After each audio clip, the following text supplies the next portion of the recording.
Hello, I'm Manfred Spitzer, and from my accent you can infer that I'm from Germany, and I'm a psychiatrist, a psychologist, and I did some philosophy. I have a long-standing interest in learning. I have 6 kids and have watched them come from school, tell me all kinds of weird things. This is why I got even more interested in learning and how what we know about learning from brain research translates into what's going on in kindergarten and schools. So I realized that, media use is hyped for being the greatest thing in education, so I looked more into the data that would support that, and I found almost none. And which is why I ended up writing a book, and the title is Digital Dementia. It's already been translated, or is going to be translated into 12 languages, and it appears all over the globe, and it has received quite a warm reception in many countries, because many people think there's something to it. What do we do to our kids when we give them digital devices, when we hand them out, and when they use these digital devices for, let's say, 7 or 8 hours per day? And that got me thinking, and that got me doing this book. And by now, there's even more evidence, since the book came out about 2 years ago, that digital media have detrimental effects, and this is what this is going to be about.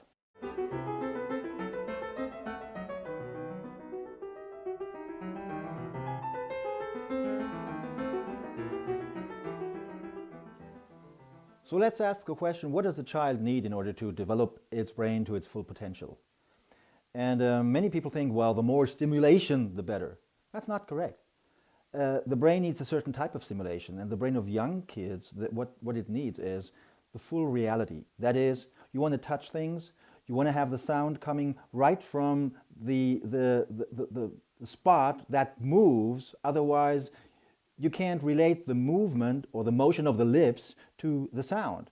And you want to have the smell, and you want to be able to touch it, and you want to have the fun of a smiling face at the same time. So a mother will do all this talking to a baby on the mother's arm. But for example, no digital device could ever do this. There's a loudspeaker, there's a screen, and they are at different locations. The time fitting is not perfect, and as we know, the cortex, the number crunching part of our brain, is sensitive to a few milliseconds. So if something comes along a few milliseconds too early or too late, it won't be processed accordingly, and therefore the kid won't be able to learn the connection. The connection has to be perfect in time. So what we really need is a rattle, because this is motion, and you do it yourself, and you listen, and you have the full interaction. What you don't want is just a screen, a featureless screen, in that if you touch it, there's nothing happening. And you don't want something that you use by just doing one hand movement. I mean, the hand is a very complex sensory organ, and also a very complex manipulative organ. You can do all kinds of things with the hand. My point is, you have to learn all these motions with your hand, and your hand has to learn how metal feels, and how glass feels, and how cloth feels, and that's what you do when you interact with the world as a young kid. Compared to that, giving a tablet computer to your kid is the most dumping down thing you can do to your kid, because there's no specific motion to whatever is on the screen, and there's no sensory feedback. The important point is, it's those sensory motor areas in the brain that get trained by interacting with the world that later on train higher level areas in the brain. Because those higher level areas have no connection with the outside world except for the connection through the sensory motor areas. So once the sensory motor areas are not highly trained up in interacting with the world, how can you develop higher cognitive areas? The fact is, you can't.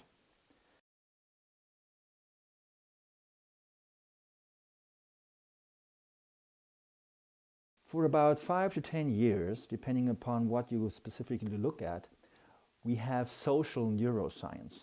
That is, we have the neuroscience of our social life. And from that, we know that we have not just one area that's devoted to social life or social behavior, that is anything from empathy to democracy. No, we have about 8, maybe 10, maybe 12. We have one study, it came out at the end of 2011, where you had monkeys spending their youth either alone or in pairs of two or in groups of 3, 4, 5, 6, or 7.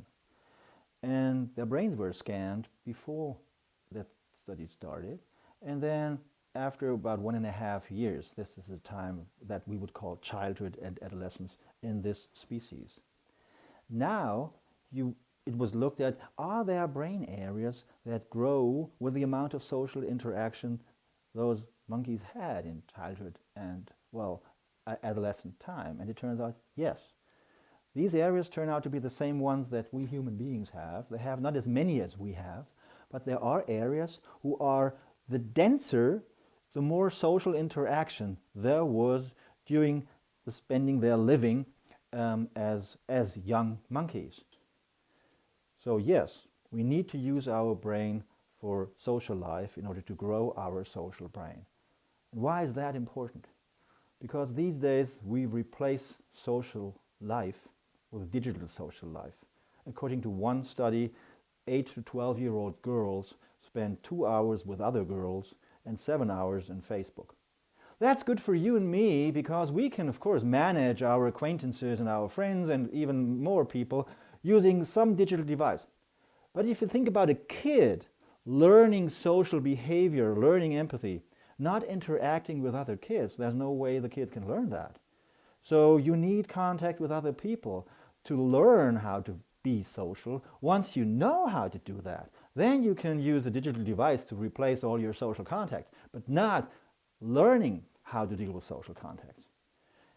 And so if you don't have the social life, your social brain doesn't develop. If you don't have the interaction with the objects, your sensory motor brain doesn't develop. And if you don't have these parts of your brain developed, higher parts won't develop as well. We have no direct scans on that because it would be completely unethical to even try this out.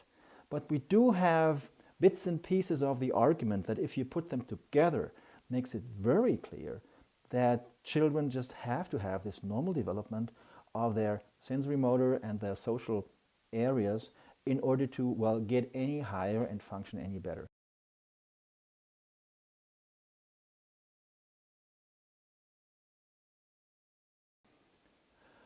When it comes to the long-term effects of digital media, of course, we do not have the study that you would like to have. That is a longitudinal study from birth on till, let's say, you are 40 on the use of the iPhone.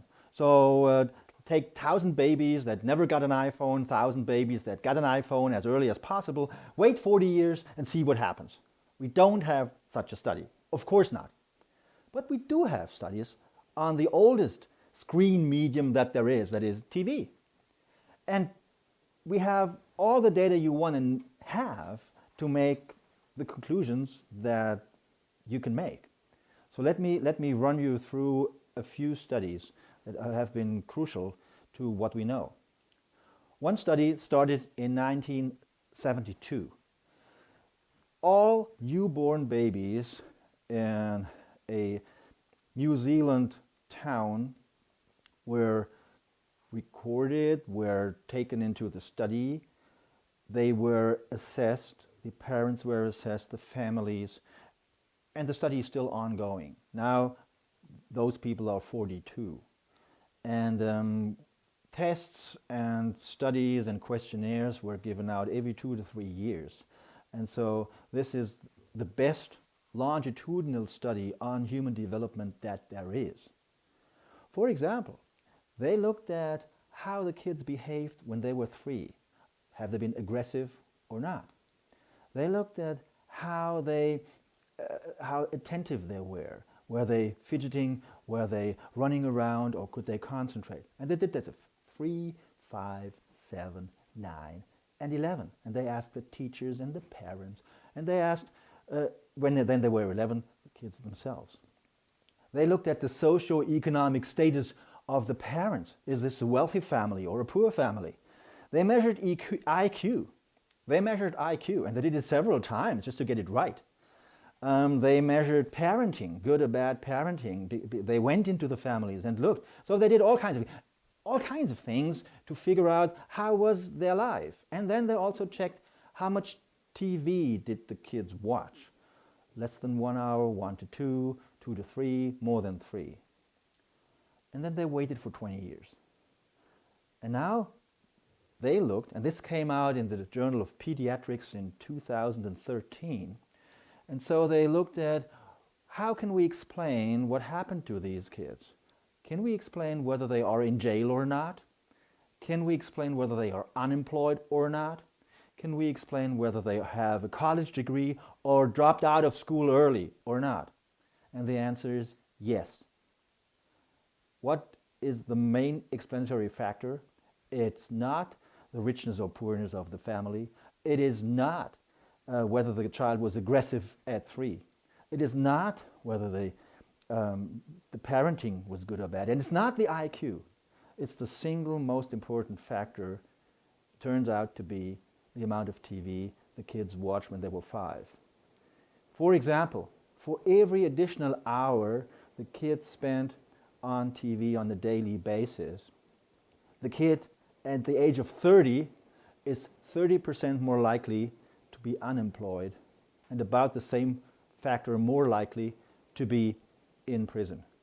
That is, if unemployment is, let's say, 8%, then your likelihood to be unemployed if you have watched a lot of TV is, well, 1 hour more of TV is 10%.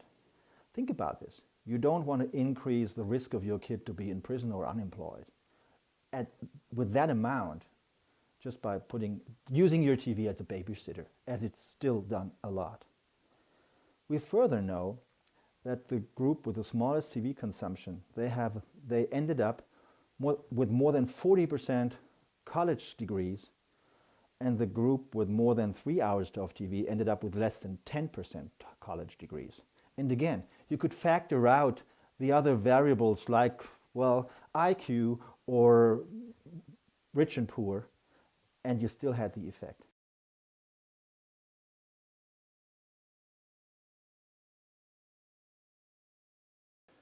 Well, from this still one might say this is all correlational, so this doesn't tell you anything about cause and effect. What you really had to do, you had to randomly put babies into a group who watch TV and a group who don't watch TV. But of course you can't do that.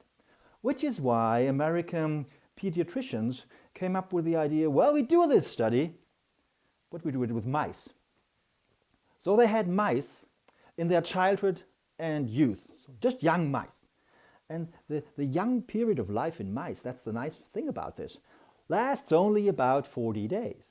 So you can do this study in a short period of time, okay? So they had mice either watch TV for 6 hours a day, that is, flashing lights according to the sound of a cartoon, or, well, no TV. What they did then was they had a washout. That is, they didn't want to measure the acute effects of, getting distracted with lights, with flashing lights and sounds. So they had this only through the developing phase of the mice, and then they had a 10-day washout, that is a 10-day where nothing happened. And then they did tests on learning, tests on attention, tests on risk behavior, and it turns out those mice who watched TV in their, youth, they learned less, they were less interested in new things, they were more likely to run around, and they displayed more risky behavior, and they were more inattentive. So that what you see in kids who spend a lot of time in front of TV, you see in mice. And from the mouse study, there's no way to say, well, it's just the socioeconomic status of the family or whatever. It is clear that, because you did the randomization procedure, etc., it is clear that the cause of this is TV. Now let's go from mice to people, and let's have a look at gaming and game consoles. What you would like to do is have as you have in medicine, a controlled study, and actually a study that starts and you look into the future what happens. This is exactly what they did. A group of researchers put an ad in the newspaper. We want to study how young boys in grade 1, 2, or 3 develop.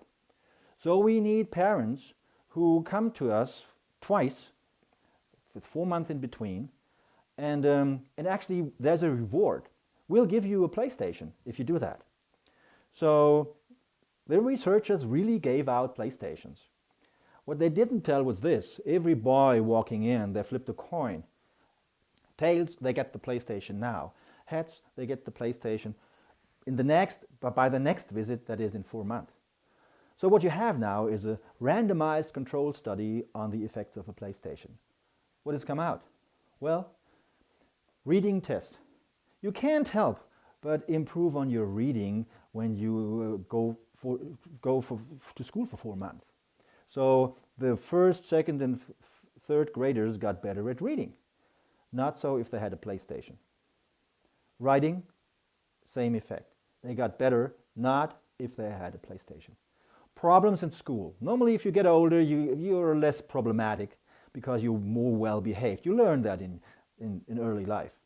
Not so if you have a PlayStation. School problems really got significantly increased in those who had a PlayStation. So if you give out a PlayStation to first, second, or third grade boy in school, what you find is grades go down and school problems increase. And you don't want that. And again, in this study, cause and effect is clear. So the argument usually made, well, those who are not so good at school, they want to do something good and they want to kind of compensate for that, so they turn to, well, a game console. It's not true. It's the game console, in this case it was a PlayStation, that hurts school performance and hurts personal development.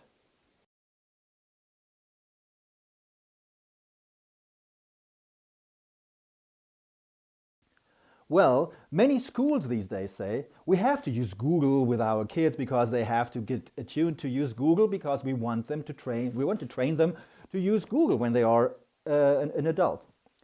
That's all and fine, but if you really want your kid to be able to use Google, what do you want your kid to get?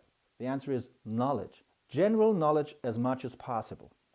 So if Google is not the way to learn, because as has been shown by good people in world's best journals, that Google doesn't put stuff in there, but you need stuff in there in order to use Google, then one thing follows.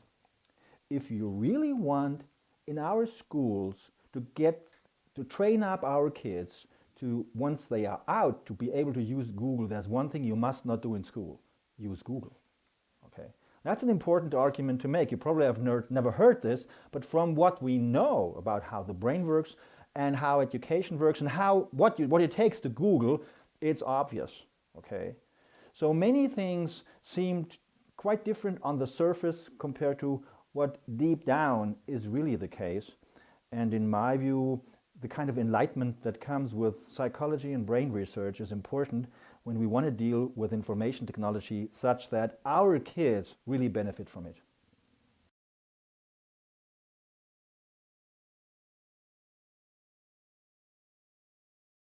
I use the term digital dementia to denote what's going to happen if you don't train up your brain well enough such that when it's going to decline, it will go down faster and you will suffer from mental decline earlier in life compared to if you train up your brain really well and you won't live long enough to suffer from dementia. The best study on Alzheimer's disease is the nun study. So Sister Mary, she was a teacher all her life and she was very knowledgeable about things and she worked until she was 84 and then she continued working but in an unofficial way. And she died at 101. And it turned out that the researchers who did a study on Alzheimer's with more than 650 nuns, of whom Sister Mary was one, they found that Sister Mary, because she was examined just shortly before her death, she was fine. She didn't have any symptoms of dementia, but her brain was full of Alzheimer's. There was an entire paper devoted to her, and it was really a thing that was, in a way, very strange. But if you think about it, if you have a real fully developed brain, and if it goes down, you still have enough there that you can rely on, a large cognitive reserve that you built as a child and as an adolescent. And so it can go down, and dementia, in the end, it means cognitive decline or cognitive descent. And as for any descent, the higher you start, the longer it takes to get down. If you start from a sand dune, go to the ocean level, you'll be right there. If you start at the top of Mount Everest, you can go down for a very long time and you'll still be high up. Exact same thing with dementia. So we really have to take care of young people and their cognitive development to prevent the decline at old age. That's the basic argument.